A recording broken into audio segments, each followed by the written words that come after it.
Hello and welcome बच्चे लोग। और बताइए कैसे हैं आप लोग? सब लोग बढ़िया?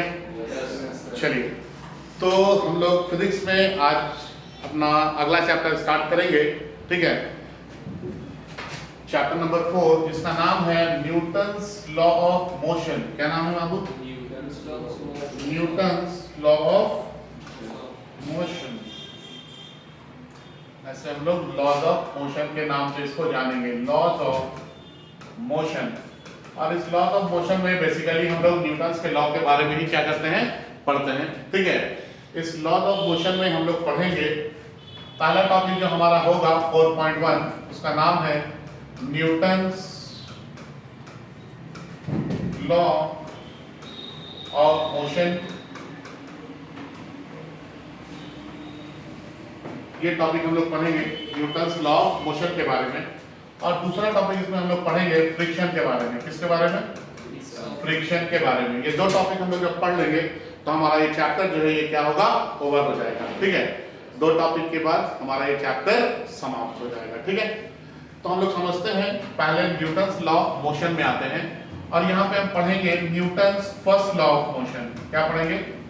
Newton's first law of motion, Newton के गति का पहला नियम, Newton's first law of motion. ठीक है, और आप लोग इसके बारे में जानते भी होंगे, आप लोगों ने पहले भी पढ़ा होगा कि न्यूटन्स का फर्स्ट लॉ क्या बोलता है। न्यूटन्स का फर्स्ट लॉ बोलता है कि कोई भी बॉडी अपने इनिशियल स्टेट में रहेगा।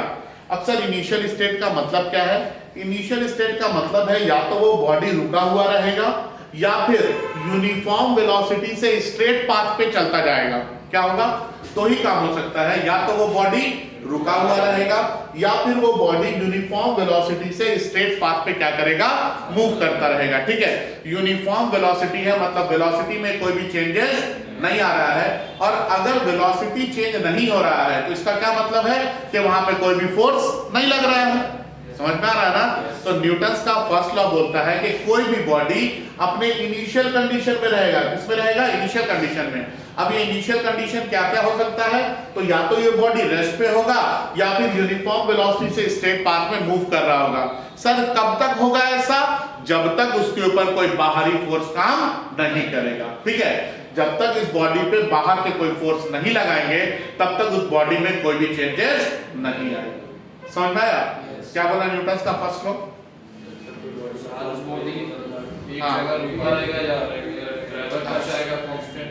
कांस्टेंट वेलोसिटी से, है ना? कब तक? जब तक उसके ऊपर कोई एक्सटर्नल फोर्स हम लोग ना लगाते। ठीक है, चलिए लिखेंगे Newton's first law of motion. Newton's first law of motion.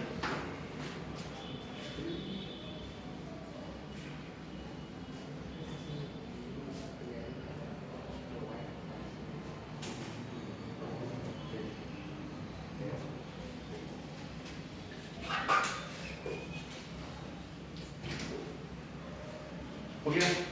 तो लिखेंगे it states that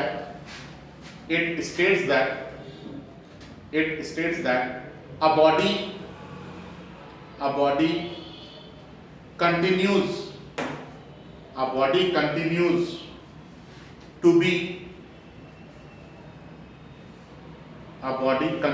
to be in its initial state,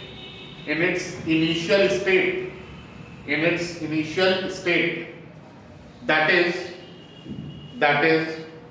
state of rest,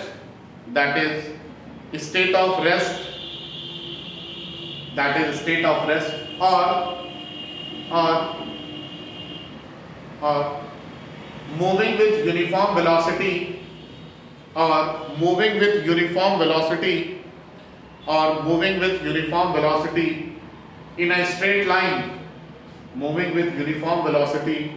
in a straight line, unless an external force is applied on it, unless an external force is applied on it, unless an external force is applied on it, unless an external force is applied on it. ठीक है, clear है यहां तक? अब देखिए Newton's के first law से हम लोगों को कुछ चीज की जानकारी मिलती है। तो सर क्या चीज की जानकारी मिलती है? न्यूटन्स के फर्स्ट लॉ से हमको इनर्शिया की जानकारी मिलती है। किस चीज की जानकारी मिलती है? इनर्शिया की जानकारी मिलती है। ठीक है, तो लिखेंगे नोट में, नोट में लिखेंगे from Newton's first law of motion, from Newton's first law of motion, from Newton's first law of motion, we can learn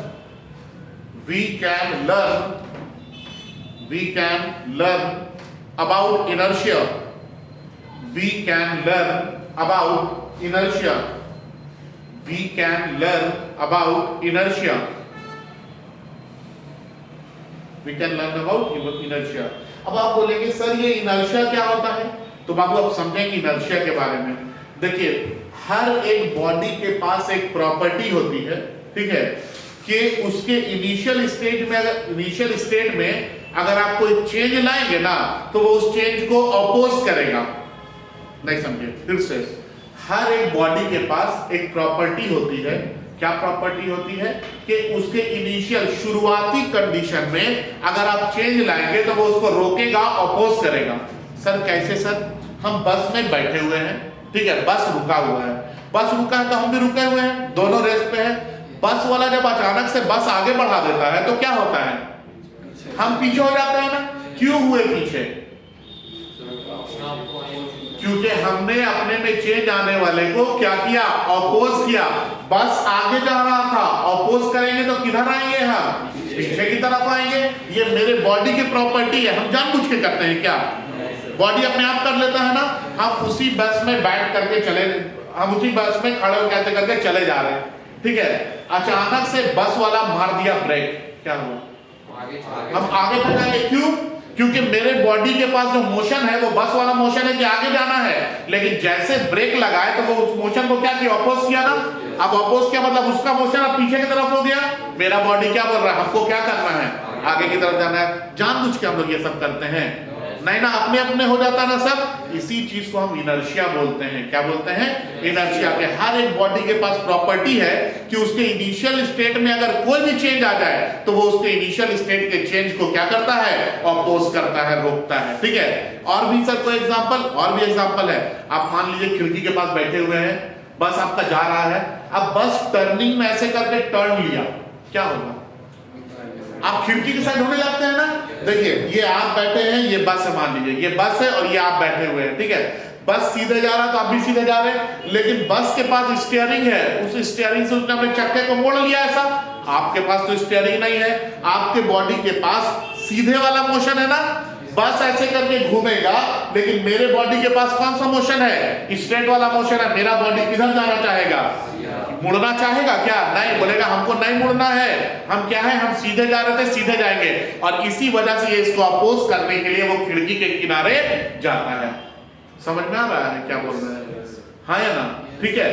तो इनर्शिया क्या है कि किसी भी बॉडी के पास वो प्रॉपर्टी होती है कि अगर उसके इनिशियल स्टेट में कोई चेंज हो रहा है ना तो वो उस चेंज को क्या करेगा?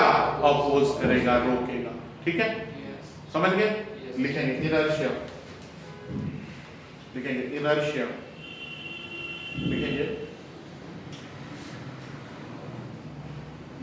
The property of a body, the property of a body, the property of a body to oppose any change, to oppose any change in its initial state, in its initial state, in its initial state, that is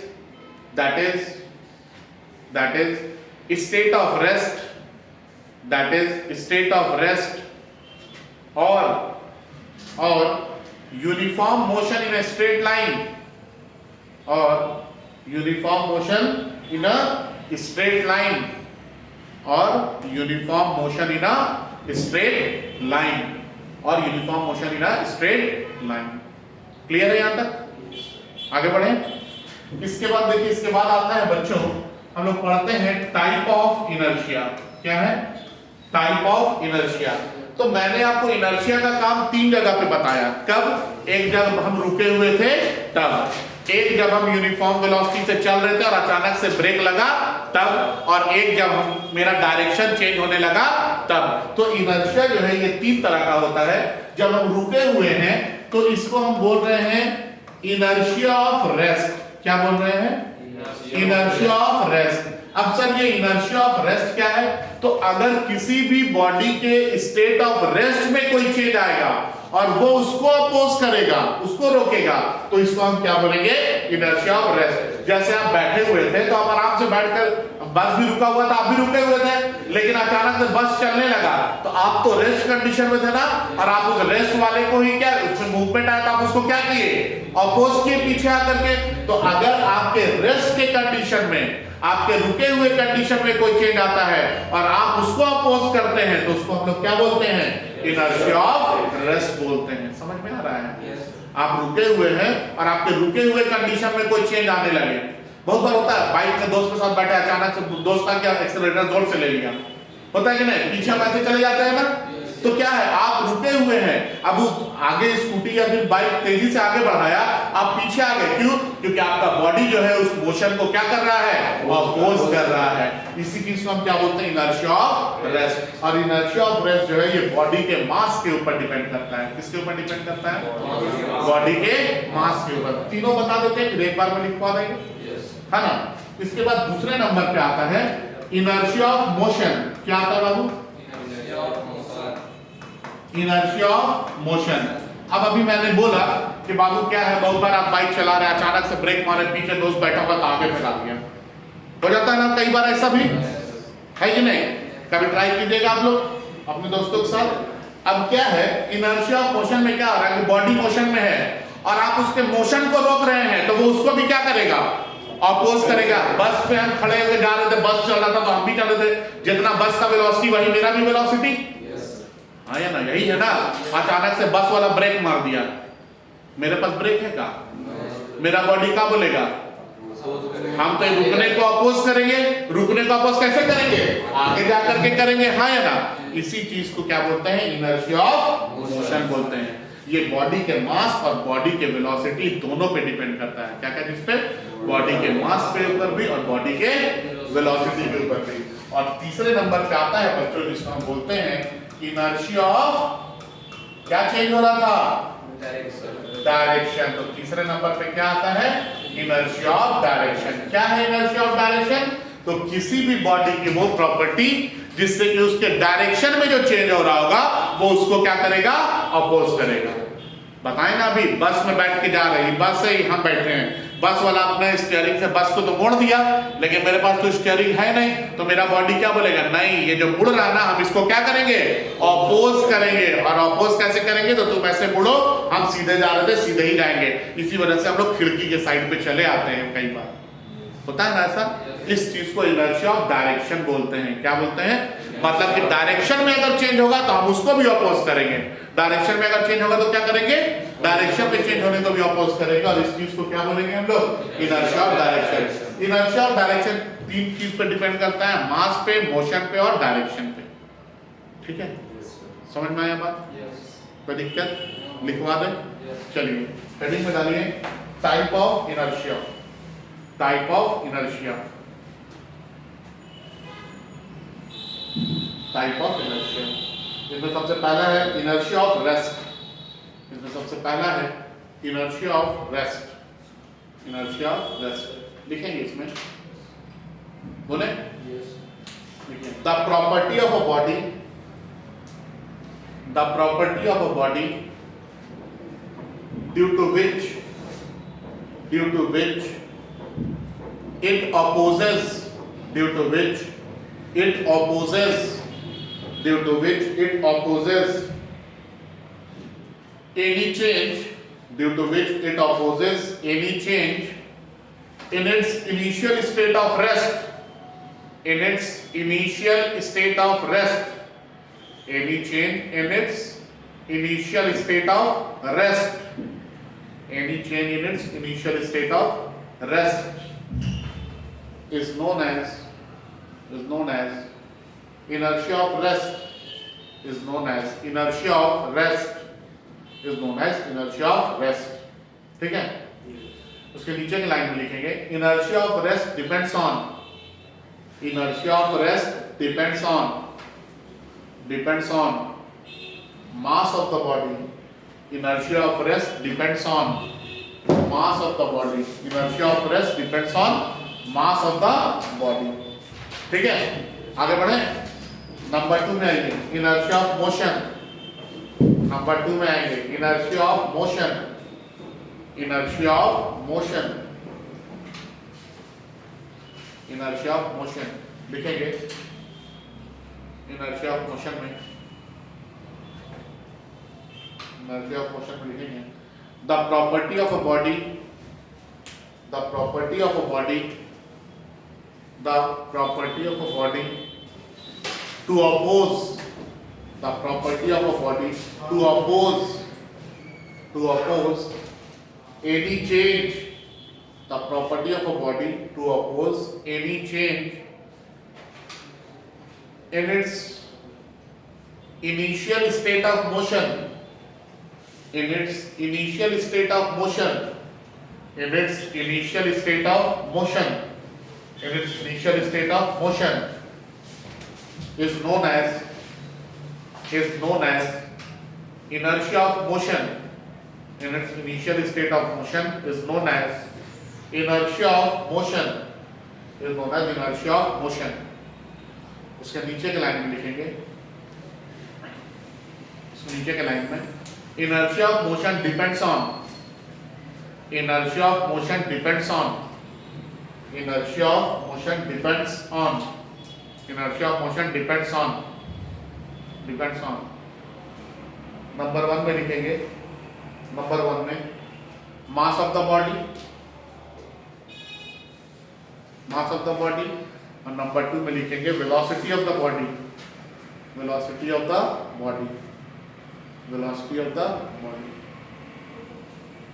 number 2 में है velocity of the body. ठीक है, इसके बाद तीसरे number पे आएंगे inertia of direction, inertia of direction, inertia of direction लिखेंगे, लिखेंगे the property of a body, the property of a body to oppose any change, to oppose any change, to oppose any change in its initial, in its any change, to oppose any change in its initial state of direction, in its initial state of direction, in its initial state of direction, in its initial state of direction is known as inertia of direction, is known as inertia of direction, is known as inertia of direction. इसके नीचे की line में आ जाएंगे, लिखेंगे, लिखेंगे inertia of direction depends on, inertia of direction depends on, inertia of direction depends on. Number 1 में लिखेंगे mass of the body, mass of the body. Number 2 में लिखेंगे velocity of the body, velocity of the body, velocity of the body. और number 3 में लिखेंगे, number 3 में लिखेंगे direction of the body, number 3 में लिखेंगे डायरेक्शन ऑफ द बॉडी. ठीक है, इसके बाद हम लोगों को जानना है कि फोर्स क्या होता है, फोर्स क्या है. तो देखिए फोर्स एक एक्सटर्नल काउज है, बाहर से लगाते हैं ना, किसी भी बॉडी पे अगर फोर्स लगाना है तो बाहर से लगाते हैं. तो फोर्स एक एक्सटर्नल काउज है, क्या है, एक एक्सटर्नल कारक है. ठीक है, जो किसी भी बॉडी के इनिशियल स्टेट को चेंज कर सकता है. क्या कर सकता है, इनिशियल स्टेट को चेंज कर सकता है या चेंज करने की क्षमता रखता है. सर चेंज करने की क्षमता का मतलब चेंज कर सकता है तो समझ गया, ये रुका हुआ था, फोर्स लगा दिया तो चलने लगा, तो इनिशियल स्टेट चेंज हो गया। लेकिन चेंज करने की क्षमता का मतलब ये कि हम इसके ऊपर फोर्स लगाए हैं, लग रहा है ना फोर्स, ठीक है, लेकिन क्या ये मूव कर रहा है? नहीं, लेकिन मने मने बोल रहा है थोड़ा सा और फोर्स लगता ना अगर हम चल पड़ते, हाँ या ना? इसी चीज को हम बोलते हैं क्षमता। क्या? क्षमता। याद रहेगा? क्या बोले? क्या है फोर्स?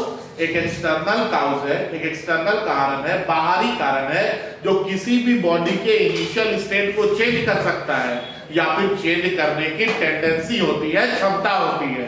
चेंज कर सकता है मतलब रुका हुआ है तो फोर्स लगाए तो चल गया, चल रहा था फोर्स लगाए तो क्या हो गया? रुक गया। हो सकता है ना ऐसा? और क्षमता का क्या मतलब है कि फोर्स लगा रहे हैं, मूव तो नहीं कर रहा है, लेकिन इसके मने मने चल रहा है कि हाँ हम तो इसको चेंज कर सकते हैं। ठीक है, समझ में आया बात? कोई दिक्कत नहीं ना?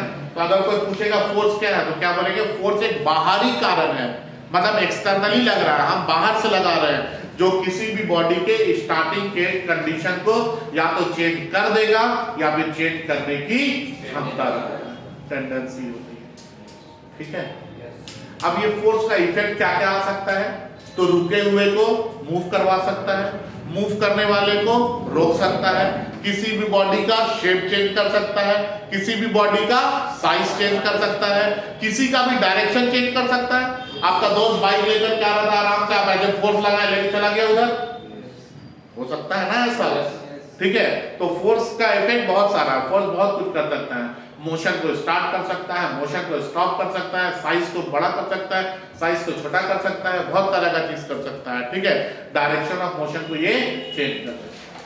ठीक है, लिखवा दें, लिखेंगे फोर्स, लिखेंगे फोर्स, लिखेंगे इसमें it is an external cause, it is an external cause, C-A-U-S-E, it is an external cause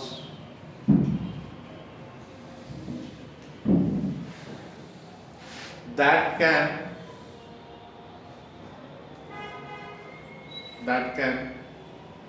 either change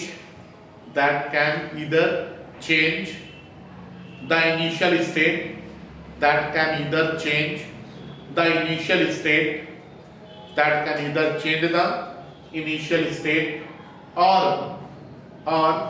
has the tendency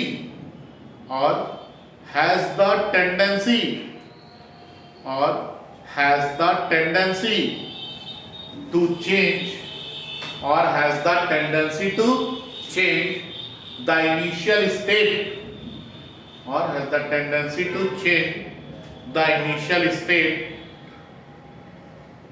of the body, tendency to change the initial state of the body. ठीक है, इसके बाद heading में डालेंगे effect of force, heading में डालेंगे effect of force, heading में डालेंगे effect of force, effect of force, force का इफेक्ट क्या क्या हो सकता है लिखेंगे नंबर वन में लिखेंगे it can start motion, it can start motion, it can start motion।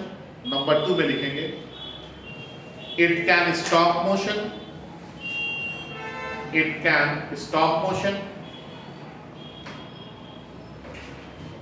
Number 3 में लिखेंगे it can change the direction of motion, it can change the direction of motion, it can change the direction of motion, it can change the direction of motion, it can change the direction of motion।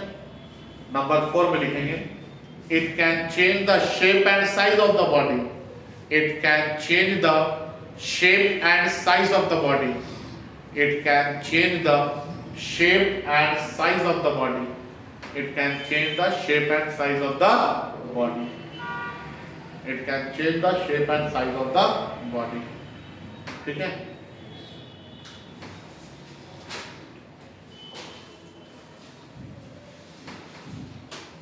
हो गया, आगे बढ़े। चलिए इसके बाद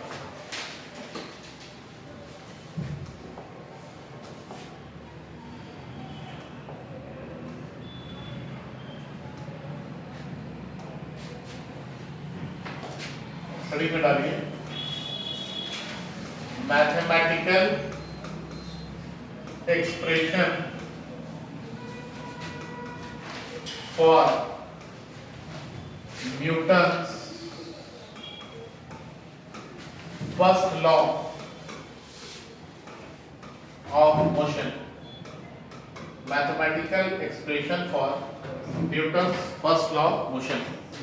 Mathematical expression for Newton's first law of motion.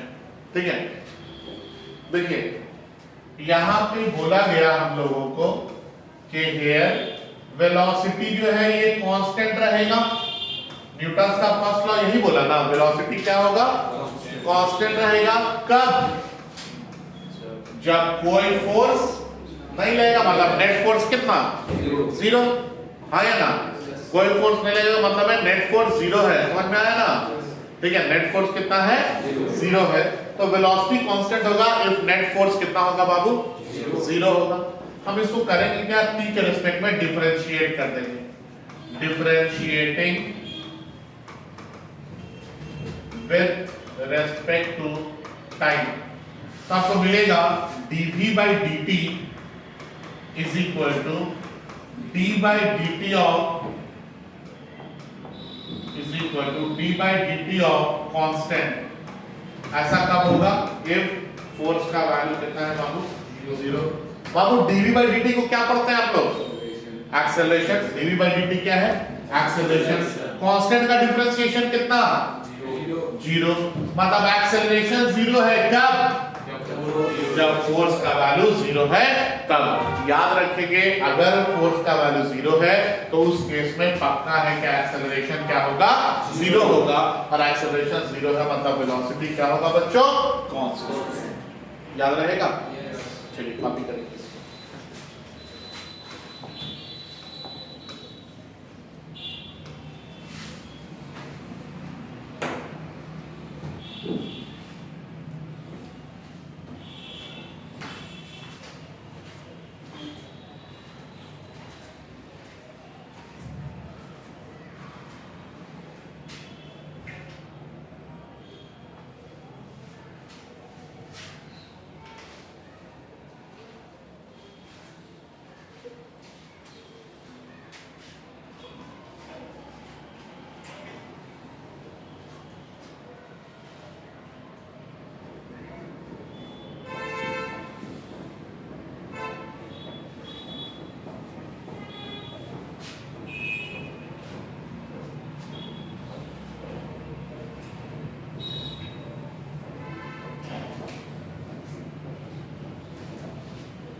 हो गया?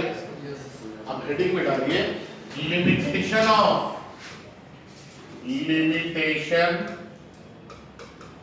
Of Newton's first law of motion. Newton's के फर्स्ट लॉ का बाबू कुछ लिमिटेशन है।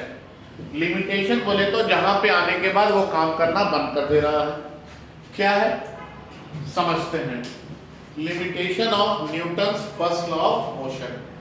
ठीक है, तो क्या है न्यूटन्स के फर्स्ट लॉ ऑफ मोशन का लिमिटेशन। देखिए यहां पे तो बोल दिया कि फोर्स अगर जीरो है तो एक्सेलरेशन जीरो है। इसका मतलब यह है कि फोर्स जब जीरो नहीं रहेगा तो एक्सेलरेशन रहेगा। कितना रहेगा बताया? क्या फोर्स और एक्सेलरेशन में कोई रिलेशन दिया है? कोई रिलेशन अभी तक पढ़े हम लोग? नहीं ना पढ़े। यहाँ पे सिर्फ ये बोला कि फोर्स नहीं रहेगा तो एक्सेलरेशन भी नहीं रहेगा। मतलब नेट फोर्स जीरो है तो एक्सेलरेशन भी कितना है? जीरो। अगर नेट फोर्स जीरो नहीं हुआ तब उस केस में तो एक्सेलरेशन जीरो नहीं ना होगा। समझ में आ रहा है क्या बोल रहे हैं? अगर नेट फोर्स जीरो नहीं हुआ तो एक्सेलरेशन तो जीरो नहीं होगा। क्या उसमें फोर्स और एक्सेलरेशन के बीच में कोई हम लोग को रिलेशन दिया है? नहीं दिया है। ये सबसे पहला इसका लिमिटेशन है न्यूटन्स के फर्स्ट लॉ का कि वो फोर्स और एक्सेलरेशन के बीच में कोई भी मैथमेटिकल रिलेशन हम लोगों को नहीं दिया है। ठीक है, दूसरा इसने बोला कि जब हम लोग फोर्स लगाएंगे तो कोई ना कोई डायरेक्शन में लगाएंगे, हाँ या ना। जो फोर्स का डायरेक्शन होगा उसका इफेक्ट क्या होगा, ठीक है। जिधर फोर्स लगाएंगे उधर मोशन बढ़े, वेलोसिटी बढ़ेगा, या ऐसा है क्या कि जिधर फोर्स लगा रहे हैं उधर वेलोसिटी घट रहा है, ऐसा भी तो कुछ हो सकता है ना, हाँ या ना। उसने डायरेक्शन की जानकारी हम लोगों को नहीं दी कि फोर्स के वजह से फोर्स जिस डायरेक्शन में लगाएंगे उस डायरेक्शन में क्या इफेक्ट पड़ेगा, समझ में आया। जिस डायरेक्शन में फोर्स लगाएंगे क्या उसका जानकारी दिया हम लोगों को कि जिधर फोर्स लगा रहे हैं वेलोसिटी उधर बढ़ गया, या जिधर फोर्स लगा रहे हैं वेलोसिटी घट गया, क्या हुआ पता नहीं चल रहा है, हाँ या ना। ये पहले वाले से यहाँ पे कुछ भी हम लोगों को समझ में नहीं आ रहा है कि फोर्स और एक्सेलरेशन में रिलेशन क्या है। दूसरा, फोर्स जब हम लगाएंगे तो मेरे फोर्स का कोई डायरेक्शन होगा, तो उस डायरेक्शन से इफेक्ट क्या पड़ेगा, वेलोसिटी बढ़ेगी, वेलोसिटी घटेगी, क्या होगा, इसके बारे में भी उसने हम लोगों को जानकारी नहीं दी, ठीक है। तो लिखेंगे पॉइंट नंबर 1 में, पॉइंट नंबर 1 में लिखेंगे, पॉइंट नंबर 1 में he does not give any relationship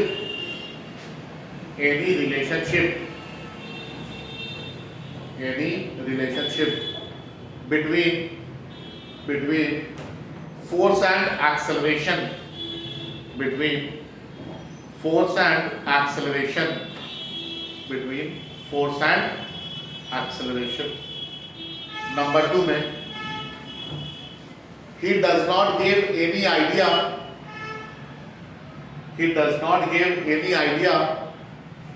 about the direction. He does not give any idea about the direction.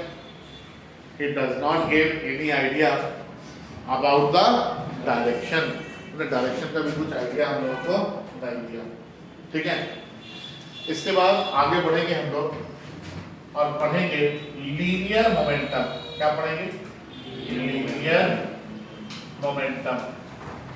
क्या है ये लीनियर मोमेंटम? किसी बॉडी के पास total quantity of motion, total कितना मोशन है किसी बॉडी के पास, इस चीज को हम लोग लीनियर मोमेंटम बोलते हैं।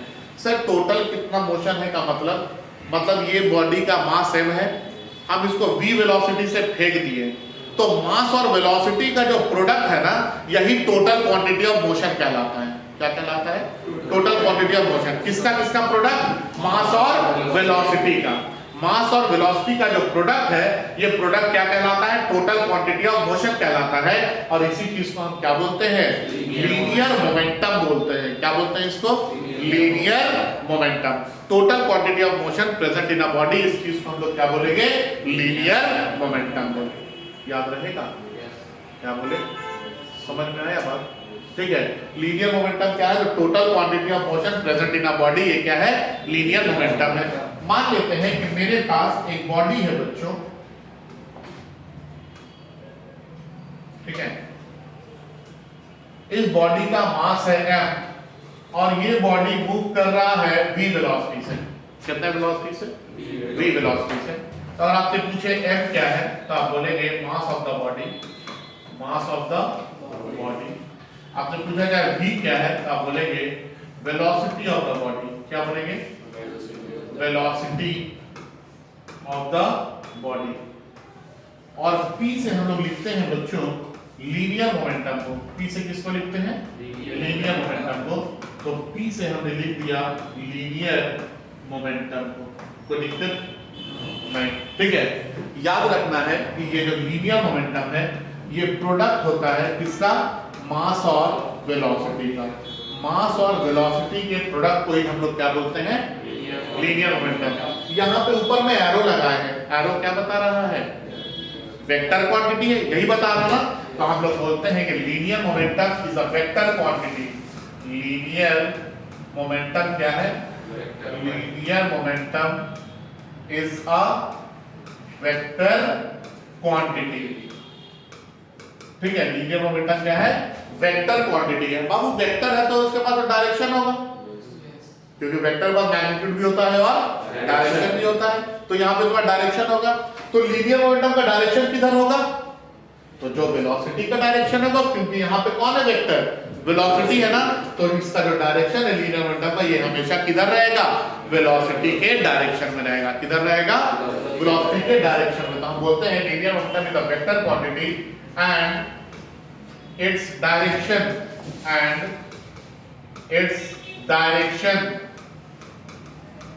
is always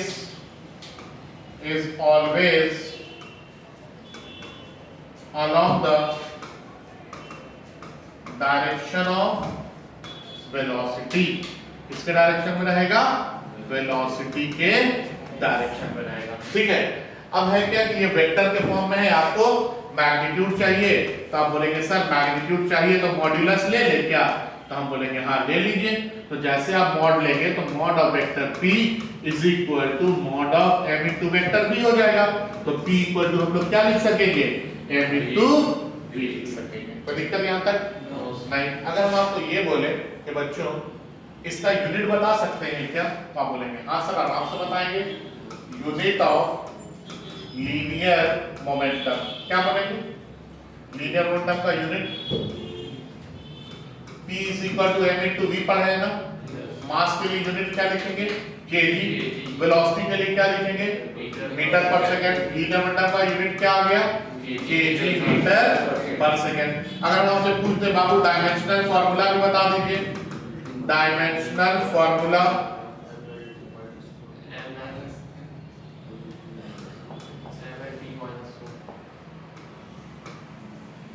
of linear momentum, dimensional formula of linear momentum. आप बोलेंगे सर ये भी आसान है, हम बोले बताइए। आप बोले p इक्वल टू क्या है, m इनटू v है। मास के लिए आप लिख दीजिए कैपिटल M और वेलोसिटी के लिए लिख दीजिए lt माइनस 1। क्या आ गया ये, ml माइनस 1 आ गया। तो ये लीनियर मोमेंटम का डायमेंशनल फार्मूला। तो दिक्कत, तो लीनियर मोमेंटम क्या है, तो total quantity of motion. Sir total quantity का मतलब उसके मास और वेलोसिटी का प्रोडक्ट। ठीक है, लिखेंगे लीनियर मोमेंटम, लीनियर मोमेंटम लिखेंगे total quantity of motion, total quantity of motion present in a body, present in a body, present in a body is known as linear momentum, is known as linear momentum, full stop। उसके नीचे के line में लिखेंगे, उसके नीचे के line में लिखेंगे it is given by the product of, it is given by the product of, it is given by the product of mass and velocity of the body, it is given by the product of mass and velocity of the body, it is given by the product of mass and velocity of the body, it is given by the product of mass and velocity of the body। ठीक है, इसको copy कीजिए।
पहला वाला side देख लिया तो जरा कुछ लिख दे।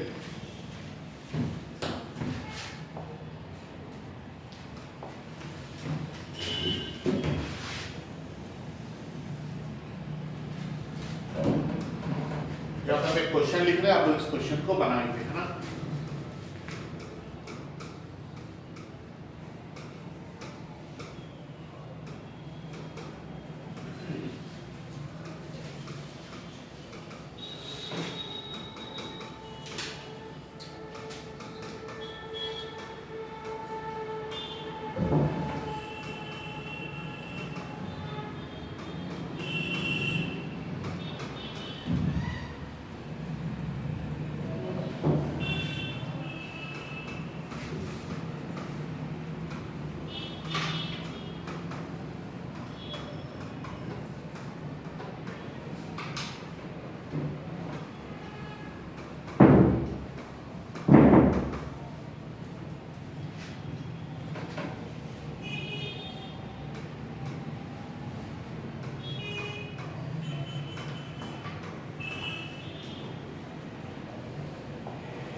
ये क्वेश्चन आप लोग बनाएंगे, ठीक है।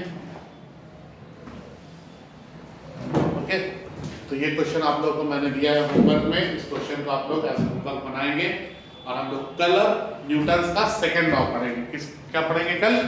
न्यूटन्स के सेकंड लॉ के बारे में पढ़ेंगे। तो इस क्वेश्चन को आप लोग क्या करेंगे? कॉपी कर लेंगे, ठीक है। बाकी उधर जो है इसको कॉपी कीजिए, है ना। चलिए आज का क्लास हम लोग करेंगे समाप्त। Thank you and that's all for today.